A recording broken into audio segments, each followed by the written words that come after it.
Vamos meditar na palavra de Deus hoje, no livro de Atos, capítulo 21, versículo 27, até o capítulo 22, versículo 30. Nós não vamos ler por partes. Nesse primeiro momento nós vamos ler o versículo 27 até o final do capítulo 21, versículo 40. Quando já estavam por findar os 7 dias, os judeus que tinham vindo da província da Ásia, ao verem Paulo no templo, alvoroçaram todo o povo e o agarraram, gritando: Israelitas, socorro! Este é um homem que por toda parte anda ensinando todos a serem contra o povo, contra a lei, contra este lugar. E mais ainda, introduziu até gregos no templo e profanou este recinto sagrado. Disseram isso, pois antes tinham visto Trófimo, o Efésio, em sua companhia na cidade, e pensavam que Paulo o havia levado para dentro do templo. Toda a cidade ficou em grande alvoroço, e o povo veio correndo, agarraram Paulo e o arrastaram para fora do templo, e imediatamente as portas foram fechadas. Procurando eles matá-lo, chegou ao conhecimento do comandante das tropas romanas que toda Jerusalém estava amotinada. Então este, levando logo soldados e centuriões, correu para o meio do povo. Ao verem chegar o comandante e os soldados, pararam de espancar Paulo. O comandante se aproximou e ordenou que Paulo fosse preso e amarrado com 2 correntes. Então perguntou quem era e o que havia feito. Na multidão, uns gritavam uma coisa, outros gritavam outra. Não podendo ele, porém, saber a verdade por causa do tumulto, ordenou que Paulo fosse recolhido à fortaleza. Ao chegar às escadas, foi preciso que os soldados o carregassem, por causa da violência da multidão, pois a massa de povo o seguia gritando: mate-o!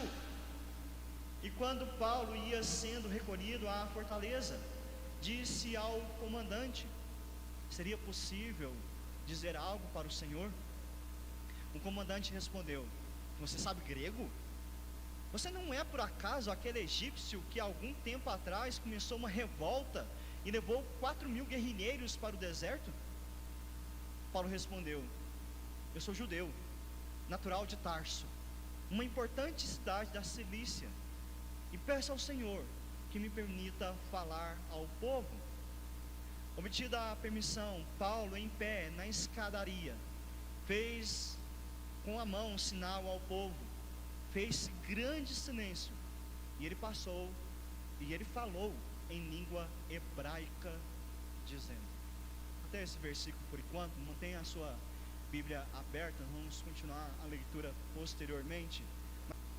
Num famoso livro de George Orwell, intitulado 1984, em diversos assuntos que ele trata no livro, mas o grande enredo é sobre uma perseguição a quem pensa diferente do governo, denominado no livro como partido.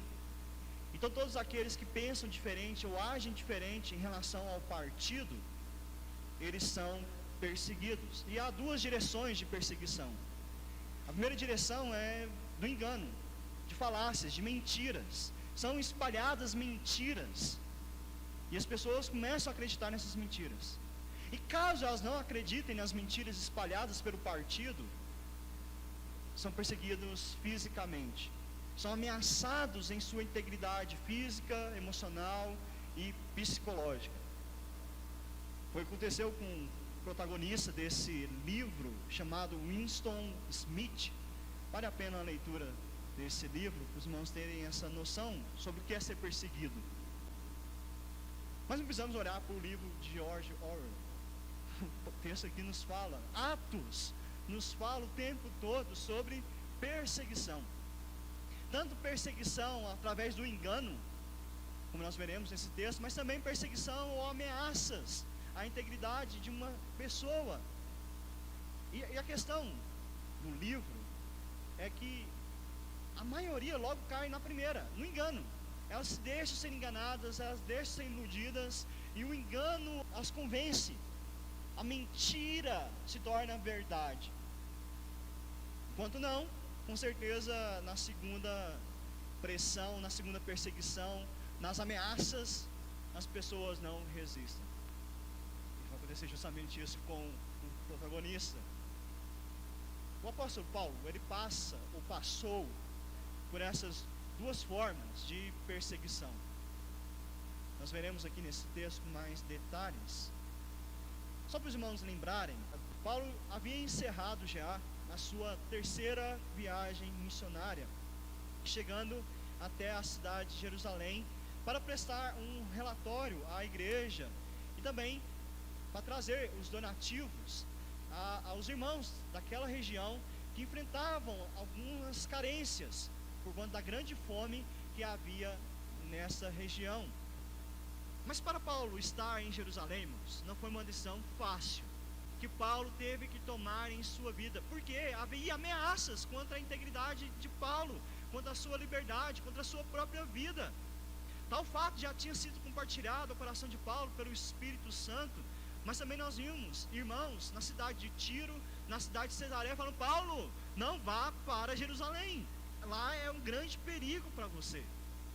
Daqui para frente, irmãos, em Atos, Paulo o tempo todo precisaria se defender das perseguições diante das autoridades, sejam religiosas, sejam civis. Paulo precisava se defender.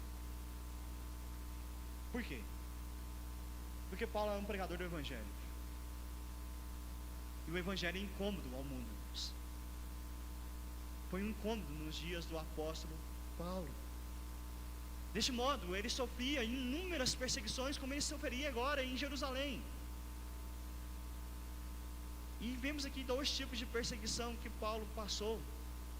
Nos próximos capítulos isso vai se repetir, mas nós veremos como Paulo se defendeu. E nós devemos entender, irmãos, que também nós hoje sofremos perseguições por causa do Evangelho. Talvez não iguais a que Paulo experimentou, mas assim como Paulo se defendeu dessas perseguições, nós podemos aprender algumas lições também. Talvez você está passando por algum tipo de perseguição no seu trabalho, na sua casa, na sua escola. Alguém te persegue porque você é cristão e porque você tem pregado o Evangelho. Como se defender? Como se defender? Veremos aqui no texto que nós acabamos de ler. Primeiro, nós vamos ver dois tipos de perseguição que Paulo enfrentou. Nós comentamos aqui como ele se defendeu desses dois tipos. O primeiro tipo é a perseguição com o engano. Através do engano. Vai aparecer aqui um grupo que estava com muita raiva de Paulo. Um grupo que tinha um rancor a respeito do ministério de Paulo. E organizam aqui um motim, uma reação hostil àquele apóstolo, aquele mensageiro de Deus. No versículo 27 nós vemos: quando já estavam por findar os 7 dias, os judeus que tinham vindo da província da Ásia, ao verem Paulo no templo, alvoroçaram todo o povo e o agarraram. Esses judeus vieram da região onde Paulo havia pregado o Evangelho, e o ministério de Paulo foi frutífero, possivelmente da cidade de Éfeso. E esses judeus, quando chegam em Jerusalém, olham no templo, e quem está lá? Paulo. Paulo, que tinha acabado, de certo modo, com a força, com o poderio desses líderes religiosos nas suas sinagogas, porque Paulo foi mostrar algo superior, que era Cristo, e eles estavam revoltados agora. O que eles começaram a fazer? Começaram a falar mal de Paulo. Começaram um tumulto através do engano, através de acusações. E nunca perca de vista, meus irmãos, um paralelo aqui. Foi exatamente assim que começou a perseguição de Estevão, o diácono Estevão, lá no capítulo 6, capítulo 7 de Atos. Do mesmo modo, começaram com mentiras, começaram com enganos, agitaram a multidão, e Estevão esteve lá diante da multidão para ser julgado. Foi o que aconteceu aqui. A hora que eles disseram, gritando: israelitas, socorro! Este é um homem que por toda parte anda ensinando todos a serem contra o povo, contra a lei, contra este lugar. Irmãos, que interessante aqui. Olha o exagero. Engano tem tudo a ver com exagero. Eles disseram assim: todo mundo, todos os gregos. Ele engana tudo, de todo jeito. Era isso que estavam dizendo. Isso não acontece quando a gente quer enganar, ou quando a gente quer defender a nossa causa. Por exemplo, discussão entre marido e mulher. Alguém fala assim: não, mas ele toda vez faz isso comigo. Todo dia ele faz isso. A gente usa esse todo para exagerar, para enganar até, mesmo que não de modo consciente, mas a gente usa para o engano. Então aqueles judeus estavam enganando o povo. Olha, Paulo fala isso, ele está enganando todo mundo, ele é contra tudo que é do judaísmo, ele não preserva nada, ele quer acabar com a nossa religião. Presta atenção, meus irmãos, toda vez que você ouvir um nunca ou um sempre, nem sempre o nunca é nunca, e nem sempre o sempre é sempre. Cuidado com isso. E aí no versículo 28, aí tem uma segunda acusação, um segundo engano. Olha, Paulo introduziu até gregos no templo e profanou este recinto. Puxa, de onde que eles tiraram essa ideia? Que Paulo tinha levado um grego, ou gregos, colocou no plural aqui, vários gregos, vários gentios para dentro do templo. Olha aqui, versículo 29. Disseram isso, pois antes tinham visto Trófimo, o Efésio, em sua companhia na cidade, e pensavam que Paulo o havia levado para dentro do templo. Então os judeus viram este homem, Trófimo, então possivelmente esses judeus aí de Éfeso, viram Paulo passeando com ele na cidade. Aí já, opa, Paulo já levou ele para dentro do templo, olha lá, ó, profanando tudo. E começou a espalhar essa mentira. Paulo não havia feito isso, irmãos. Paulo, ele ainda preservava, ele respeitava a cultura judaica, os rituais judaicos, a doutrina judaica, a religião judaica não tinha sido rompida de uma vez, estava em um processo. Mas aqui para eles, Paulo já tinha profanado tudo. Isso aqui é tão sério, essa acusação é tão séria, que na entrada do templo, no chamado átrio externo, antes do átrio mesmo, que aí os judeus adentravam ali, o átrio externo era considerado o átrio dos gentios, eles poderiam chegar até ali. É mais ou menos assim, quem não é membro da igreja poderia ficar ali no pátio, no estacionamento. Aqui dentro só entra os membros. E lá no templo havia uma placa bem clara, era escrita em vermelho no calcário branco, os irmãos terem noção como era destacado. E lá estava escrito assim: quem é flagrado nesse ato torna-se pessoalmente responsável por sua morte. Ou seja, quem entrar, passar desse ponto, ele está assumindo para si a condenação de morte. É isso que estava acusando Paulo. Paulo que trouxe aqueles homens para dentro do templo. Então aqueles homens deveriam morrer e Paulo deveria morrer, embora aqueles homens não estivessem lá. Então acusaram Paulo. E havia uma permissão do Império Romano de executar. Se alguém rompesse essa barreira, receberia a pena de morte. Só que aqui, irmãos, é duas questões. É o mal entendido com vontade de entender mal. Eles olharam aquela situação e já resolveram: vamos fazer um engano aqui. E geralmente as confusões surgem assim. É aquele que entende mal e quer entender mal, não faz questão de entender o correto, porque a multidão tinha que ter feito o quê? Falado com Paulo primeiro. Mas não, já condenaram Paulo sem ouvir a versão dele, seguiram a massa. Ei, irmãos, como isso é comum nos nossos dias, né? Nas redes sociais aí, no chamado cancelamento. Eu sei que tem pessoas que falam: não, cancele tal pessoa, porque ela fez tal coisa. A pessoa nem sabe o que ela fez, vai lá e cancela, deixa de seguir, começa a falar mal. Era isso que aconteceu com Paulo. E aí então surgiu a confusão. Versículo 30. Toda a cidade ficou em grande alvoroço. Lembra que era uma multidão, o povo. Agora toda a cidade estava nessa bagunça. E o povo veio correndo, agarraram Paulo e o arrastaram para fora do templo. imediatamente as portas foram fechadas. E procurando eles matá-lo, chegou ao conhecimento do comandante das tropas romanas que toda Jerusalém estava amotinada. Pela boca do povo tudo se espalhou, o engano se espalhou. A acusação de Paulo era contra o povo, era contra a lei, contra o templo, se espalhou rapidamente. E aí então foi necessária a intervenção dos soldados romanos para colocar ordem naquele tumulto. Não é porque os romanos eram bonzinhos aqui, porque toda confusão depois era notificado. Teve confusão em Jerusalém, cadê a guarda? Cadê os soldados? Então eles evitaram esse conflito. Versículo 32, então soldados e centuriões correu para o meio do povo. Ao verem chegar o comandante, os soldados pararam de espancar Paulo. O comandante se aproximou e ordenou que Paulo fosse preso e amarrado com 2 correntes. Então perguntou quem era e o que ele havia feito. O engano era tão grande, irmãos, a bagunça era tão grande, que não havia consenso do que estavam acusando Paulo. Aqui vai dizer que o comandante não estava entendendo. Um acusava uma coisa, outro acusava outra. Não estava, tá bagunça.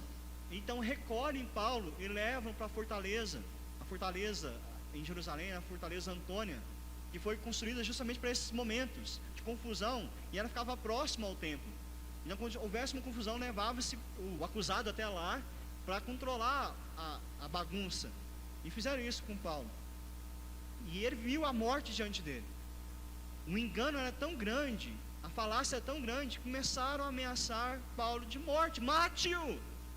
Nós queremos ver ele morto. Parece que para nós, meus irmãos, isso é surreal, né?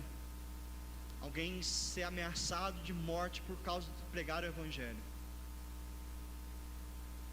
Para nós aqui pode até ser, meus irmãos, mas para o mundo afora não é. Não é. Para os irmãos terem uma ideia, durante esses 2 anos de pandemia, o número de perseguição aos cristãos aumentou em 30%. E perseguição de morte, como foi o caso de Paulo aqui. Os principais países, só para os irmãos terem uma ideia, que mais se perseguem cristãos: primeiro, Coreia do Norte; segundo, Afeganistão; em seguida, Somália, Líbia, Paquistão, Eritreia, Iêmen, Irã, Nigéria e Índia. Só para os irmãos terem uma ideia, isso é real. E a maioria desses é por mentiras, por enganos. Você só pesquisar um pouco nas histórias dos missionários, até mesmo da igreja presbiteriana, você vai ver que muitos são acusados de falácias. É assim que começa a perseguição. Mas mesmo que nós não sejamos perseguidos de morte, meus irmãos, o engano está diante de nós. O nome dos cristãos sempre é falado mal aí afora. Sempre é. A confusão aqui era tão grande que Paulo foi confundido até mesmo com um rebelde. O comandante, estranha Paulo falar grego, né? Mas você fala grego. Você não é aquele egípcio que tinha causado uma confusão há algum tempo aqui? O comandante estava louco para capturar esse egípcio. Que ele tinha feito uma revolução, uma revolta, dizendo que ele derrubaria Jerusalém. Claro que não deu conta. Mas ele conseguiu reunir um pequeno exército. Então procuravam esse egípcio. Imagina o comandante: peguei ele, esse é o egípcio. Aí quando Paulo fala grego com ele, ele fala: não, não é esse. Não foi hoje que eu peguei esse delinquente. Mas como Paulo se defendeu diante dessa situação? Das acusações, do engano. E Paulo resolve aqui, meus irmãos, mostrar a verdade através do seu testemunho. A verdade pelo qual ele vive e ele está disposto a morrer. Paulo vai mostrar que é a verdade do Evangelho. A única forma de combater o engano, as mentiras, é pela verdade do Evangelho.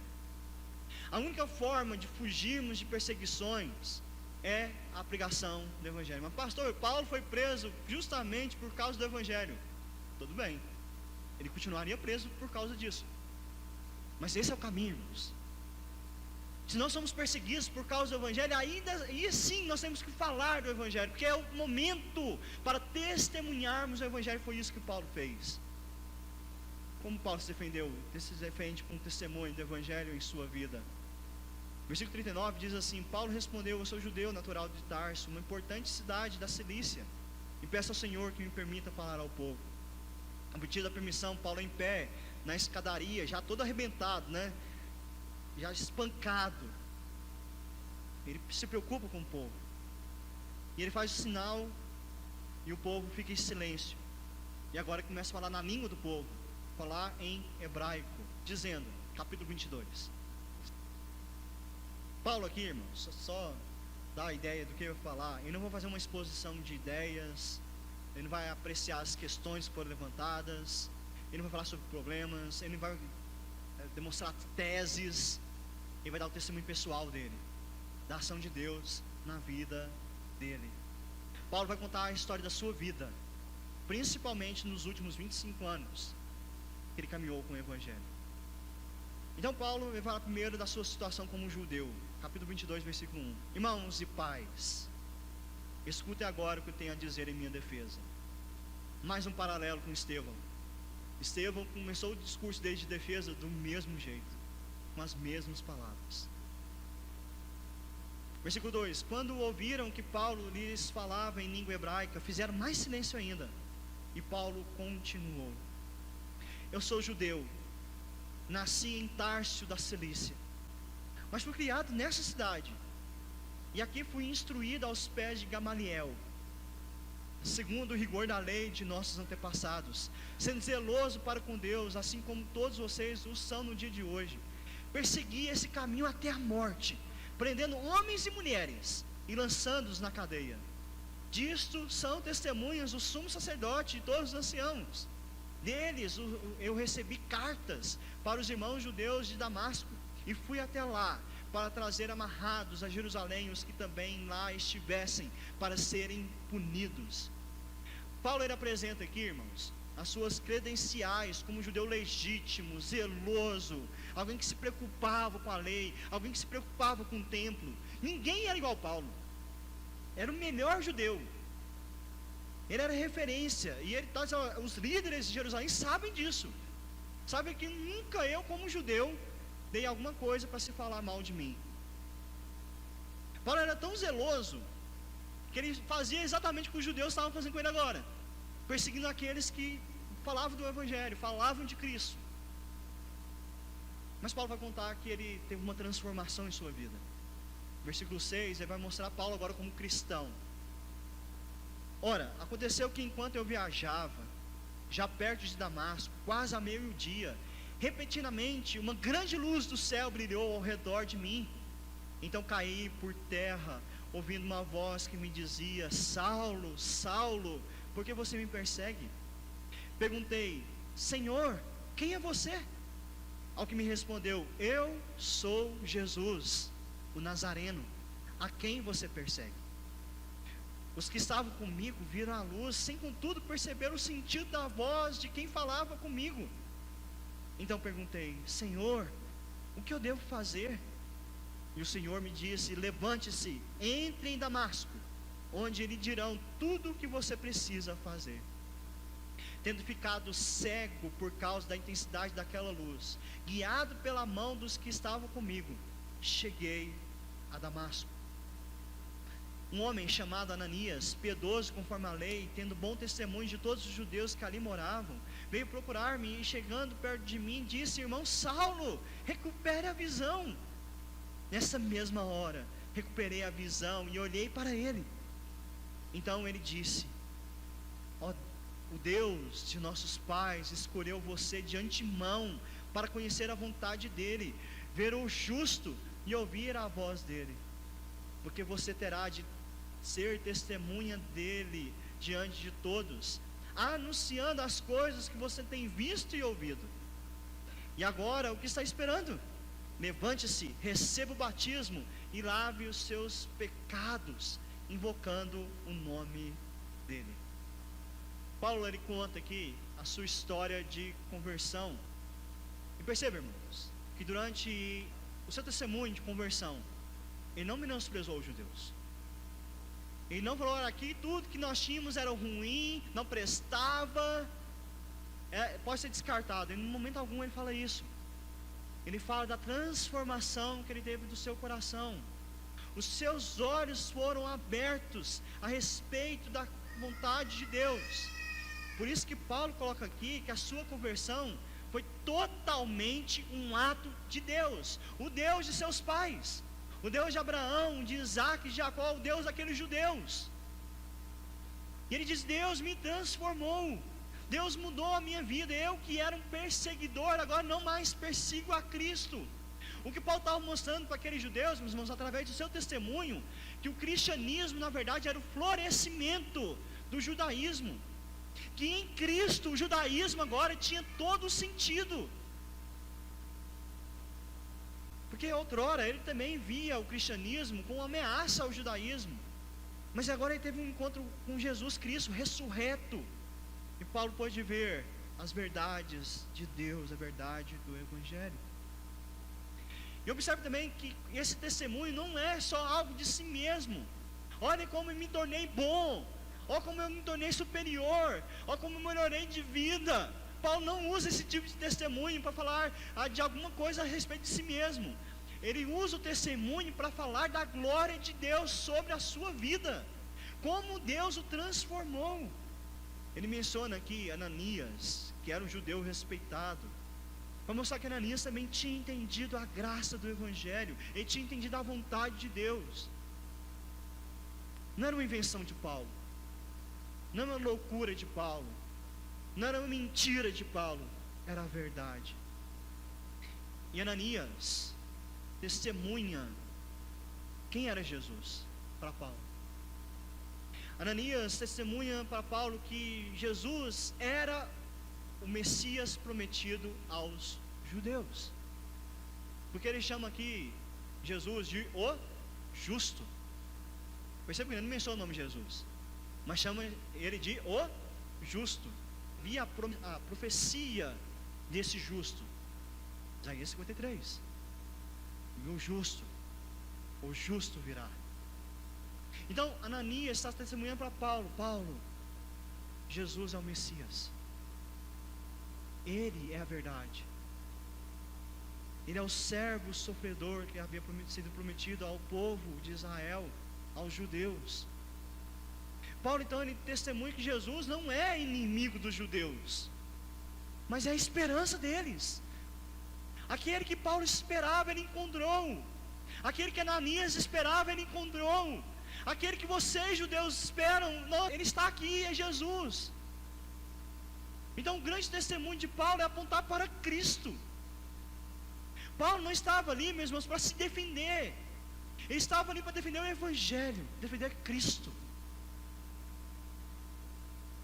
E Paulo apresenta ainda que Cristo mudou a sua vida, e Paulo se tornou um instrumento de Deus, verdadeiramente agora, como pregador do Evangelho, como apóstolo. Versículo 17: quando voltei para Jerusalém, enquanto orava no templo, sobreveio um êxtase, e vi o Senhor.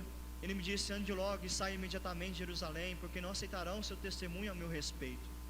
Eu respondi: Senhor, eles bem sabem que eu ia de sinagoga em sinagoga, prendendo e açoitando os que criam em ti. Quando se derramava o sangue de Estevão, tua testemunha, eu também estava presente, consentia com nisso, e até guardei as capas dos que o matavam. Mas ele me disse: vá, porque eu o enviarei para longe aos gentios. Paulo vai dizer então aqui que recebeu esse chamado do próprio Cristo, e essa é uma credencial do apóstolo, receber a comissão do próprio Jesus. Paulo recebeu, mas Paulo ficou com medo. Senhor, como é que eu vou testemunhar se eu perseguia estes que criam em ti? Ele falou: vá, porque eu estou transformando a sua vida. Ninguém sabe o mistério de Paulo, mas de fato Deus transformou a vida daquele homem, e ele se tornou um exemplo, ao ponto de falar: sejam meus imitadores, como eu sou de Cristo. Vá, porque eu estou te enviando aos gentios agora, Paulo. Pois bem, irmãos, quando chega nessa expressão, eu estou te enviando aos gentios, aí começou a segunda perseguição a Paulo. A ameaça física dele, ameaça a integridade dele, porque aumentou aqui o rancor, aumentou a confusão. Então Uma segunda perseguição é a perseguição com ameaça. Paulo nem chega a terminar o seu discurso. A multidão fica enfurecida quando ele menciona os gentios, versículo 22. Até este ponto, a multidão ficou ouvindo.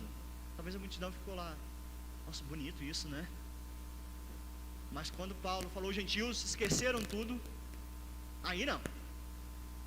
Se Deus quiser trazer o Messias para nós, tudo bem. Até aí eles estavam entendendo e até aceitando. O Messias é nosso. Mas quando Paulo, o Messias não é só de vocês, aí não, aí a gente não quer saber se é verdade. Mas quando Paulo então disse isso, começaram a gritar bem alto: fora com ele, mate-o, porque não merece viver. Enquanto eles gritavam, tiravam as suas capas e jogavam poeira no ar. Então aqui é a ideia de blasfêmia. Está blasfemando, isso não existe, a gente quer a morte. Uma revolta incrível aqui, meus irmãos. E essa é uma reação exagerada, com toda certeza, porque é uma reação exagerada ao Evangelho, uma reação a Cristo. Eles não estavam reagindo só contra Paulo, eles estavam reagindo à mensagem de Cristo Jesus. E o mundo é capaz, meus irmãos, de promover reações exageradas por conta disso. E como vem a ameaça à vida de Paulo? Versículo 24. O comandante ordenou que Paulo fosse recolhido à fortaleza e que sob açoite fosse interrogado para saber por que motivo estavam gritando assim contra ele. Então o comandante, que mais adiante vai aparecer, esse comandante, o nome dele é Cláudio Lísia, e vai ser um papel importante ainda na história de Paulo. Esse comandante viu aquela confusão, recolhe Paulo. Talvez ele ficou ressentido: por que eu deixei esse homem falar em hebraico? Não estou entendendo nada. Ele parece que provocou mais revolta ainda, e eu não consigo entender por que está acontecendo isso. Então vou dar um jeito de descobrir de qualquer maneira. O que o oficial romano manda fazer? Açoitar Paulo. Versículo 24. O comandante ordenou que Paulo fosse recolhido em fortaleza, que sob açoite fosse interrogado para saber por que motivo estavam gritando assim contra ele. E amarraram Paulo com correias. Estavam prontos ali, meus irmãos, para aplicar o açoite em Paulo. O açoite era um chicote, que ele tinha algumas pontas, e em cada ponta ou se colocava osso ou algum tipo de metal, e dava-se nas costas, nos lombos daqueles que estavam sendo castigados ou interrogados. Ou seja, isso aqui era uma tortura. Paulo estava sob ameaça de tortura. A gente vê aí, né, essa questão que alguns ressaltam da ditadura militar, né, que foi marcado por tortura e tudo mais, para descobrir a verdade ou para se mudar a opinião. Isso sempre existiu, meus irmãos, e vai continuar existindo, principalmente em relação à verdade do Evangelho. E Paulo então ele passa por esse momento de ameaça, que em alguns momentos algumas vítimas morriam por esse tipo de tortura. A integridade física e de vida de Paulo estava novamente ameaçada aqui. Como Paulo se defende? Como Paulo sai dessa? Como Deus capacita Paulo a não passar por esse açoite? Lembrando, irmãos, que Paulo já tinha sido açoitado. Em outro momento ele precisou ser, não tinha jeito. Mas aqui Deus deu discernimento a ele.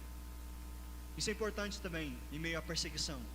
Nós temos discernimento. Essa é uma defesa, principalmente contra ameaças que nós sofremos. Paulo, ele age aqui com prudência. Ele tem noção dos seus direitos, principalmente como cidadão romano. Olha o que ele diz aqui no versículo 25. Quando estava amarrando com correias, Paulo perguntou ao centurião que ali estava: será que vocês têm o direito de açoitar um cidadão romano sem que ele tenha sido condenado? Opa, aí parou tudo. Como assim? Cidadão romano? Que o cidadão romano ele tinha algumas garantias, ele tinha direito de passar por julgamento, um julgamento justo, público. Mas ali Paulo não teria nenhum tipo de julgamento. Ele falou: eu sou romano, Irmãos, esse título de cidadão romano era muito cobiçado. Todo mundo queria, por causa desses privilégios, inclusive até o próprio comandante. O centurião, quando escuta isso, o que é? Ser romano? Misericórdia. Chefe, olha aqui, deixa eu te falar, ele é romano. Talvez Paulo tinha algum jeito de provar isso, né? O texto não deixa claro, mas ele tinha como provar. E o comandante chega nele, versículo 28. Eu tive que gastar muito dinheiro para conseguir essa cidadania.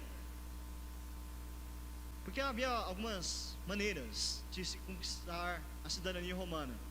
Primeiro, por uma recompensa por um serviço prestado a Roma, ou pela compra do direito, que possivelmente foi o que o comandante fez, ou por ter nascido uma família que possuía o privilégio, e isso passou aos seus filhos.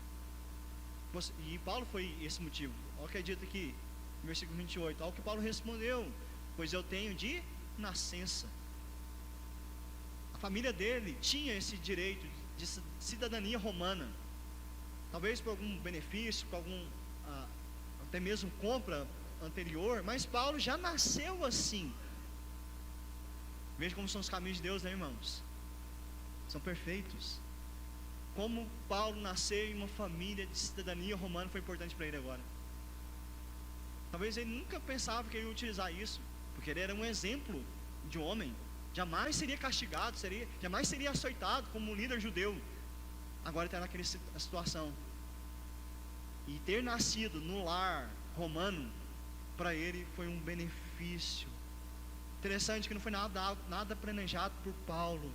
Deus havia concedido isso na história. O que Paulo teve foi discernimento da sua própria história. Ele entendia a sua história. Ele sabia como Deus o conduzia até aquele momento. Então Paulo ele se utiliza aqui de um meio legítimo para se defender. Não é errado usar meios legítimos. Temos os direitos, nós temos que recorrer.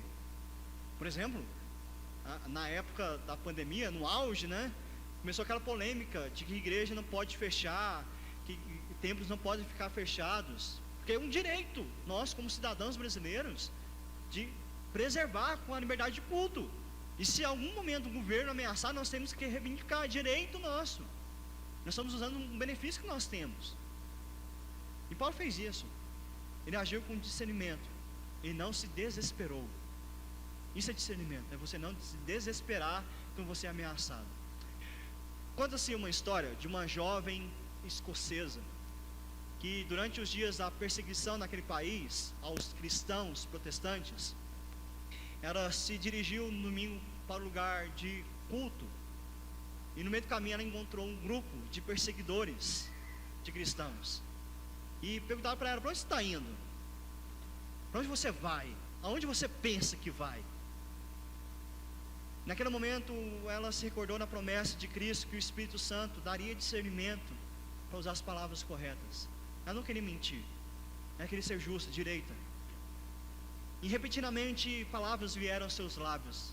Ela teve uma ideia. Ela disse assim: estou a caminho da casa de meu pai. Meu irmão mais velho morreu. Seu testamento será lido hoje, e eu tenho interesse nele. Discernimento. Ela não mentiu, falou a verdade. E deram a permissão para que aquela jovem seguisse o seu caminho, e expressava o desejo: tomara que você receba uma boa porção dessa herança que será lida hoje. Discernimento, irmãos, para fugirmos de situações. Haverá momentos que não teremos essa possibilidade. Como diz, Paulo passou por açoites, apedrejamentos. Mas quando Deus nos capacitar, sejamos sagazes, como Jesus nos ensinou a sermos. Mas a perseguição de Paulo continuaria, versículo 30. No dia seguinte, querendo certificar-se dos motivos porque Paulo tinha sido acusado pelos judeus, o comandante o soltou e ordenou que ele se reunisse aos principais sacerdotes e todo o sinédrio. E mandando trazer Paulo, apresentou-o diante deles. Paulo aqui vai passar por um longo processo judicial romano. Mas para finalizarmos, nós concluímos nossos pensamentos aqui, na ficção de Orwell, O personagem principal, ele é vítima da perseguição, e dá o spoiler aqui, ele não permanece na sua crença, ele desiste, ele passa a acreditar na mentira. Mas Paulo foi diferente, ele permaneceu na verdade do Evangelho, mesmo em meio à perseguição do engano, mesmo a perseguição através de ameaças, Paulo se manteve. Os crentes, meus irmãos, devem esperar perseguições também. O próprio Paulo disse isso a Timóteo, na segunda carta, capítulo 3, versículo 12, 2 Timóteo 3, 12. Na verdade, todos os que querem viver piedosamente em Cristo serão perseguidos. Mas o próprio Cristo nos dá esperança nesses tempos de perseguição que nós podemos passar em nossas vidas. Lá em Marcos 10, 29 e 30, Jesus respondeu: em verdade eu lhes digo que não há ninguém que tenha deixado casa, irmãos, irmãs, mãe, pai, filhos ou campos por minha causa e por causa do Evangelho, que não receba já no presente 100 vezes mais casas, irmãos, irmãs, mães, filhos e campos, com perseguições, e no mundo por vir receberá a vida eterna. Por isso, igreja, nós não podemos desesperar quando nós somos caluniados, quando nós somos afrontados por causa do Evangelho, por causa da nossa vida cristã. Nós não devemos querer agir com justiça própria. Em momento algum Paulo fez isso. Quando ele usou a justiça, ele usou a própria lei. Nós devemos mostrar a justiça do Evangelho, não é com as nossas mãos. Nós devemos zelar mais pelo nome de Cristo, pelo nosso nome.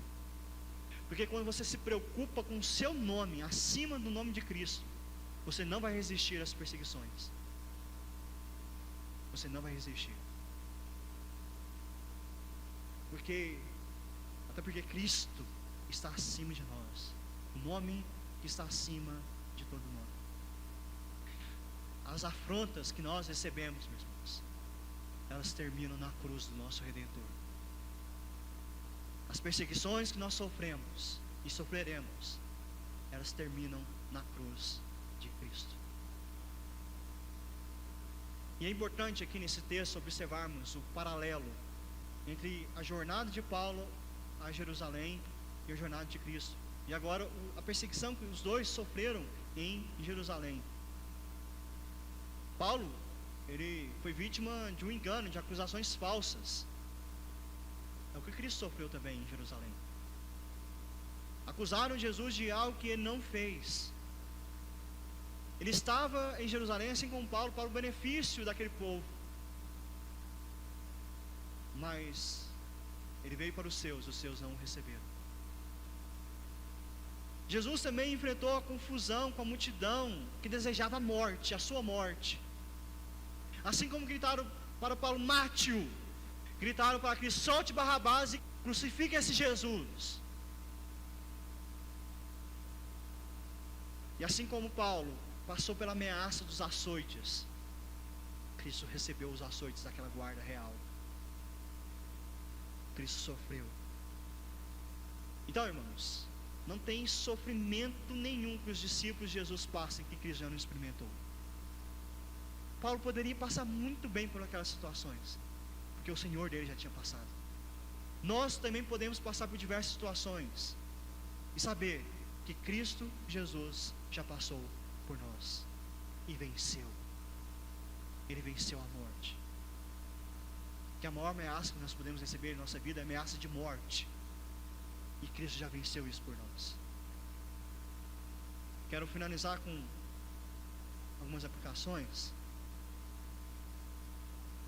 A primeira, nós comentamos aqui que há perseguições aos cristãos no mundo inteiro. Orem por eles. Tenham um tempo de oração. Lembre-se desses irmãos que estão sendo perseguidos. Porque talvez nos acomodemos, meus irmãos, na situação de não sermos perseguidos violentamente aqui no nosso país. Mas temos que lembrar que a igreja é perseguida no mundo inteiro. Segundo, cuidado para que você mesmo não seja um agente perseguidor do Evangelho através do engano. Como nós gostamos de uma fofoca.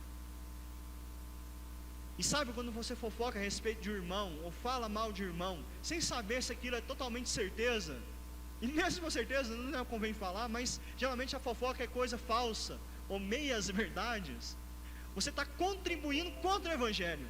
Porque se aquele é seu irmão, e você está falando mal dele, espalhando notícias más do seu irmão, você está espalhando notícias más do Evangelho. Não é contra o irmão que você está indo contra a palavra de Deus, contra o próprio Cristo.